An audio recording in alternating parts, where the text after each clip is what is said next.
Now we're getting into the month of February. You shall go out in joy and be led forth in peace. The mountains and the hills before you shall break forth into singing, and all the trees of the field shall clap their hands. Isaiah 55:12. February the 1st.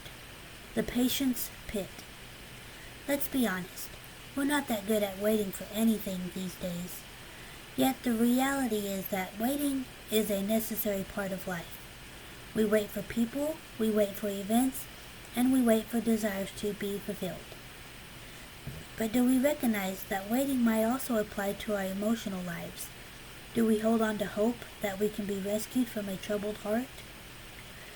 King David described himself as being in a pit of miry clay, likely another of his despairing moments.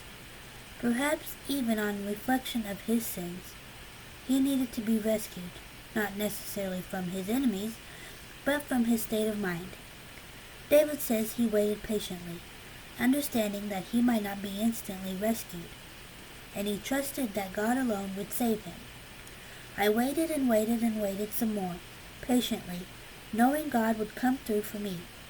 Then at last, he bent down and listened to my cry. Psalms 41. Do you feel as though your emotions are on a slippery ground, or that your thoughts are stuck in the miry clay? Are you willing to wait patiently for the great rescuer to lift you up and place your feet on solid ground? Take a moment today to ask God for his help. Recognize the necessity of waiting and trust him for the rescue.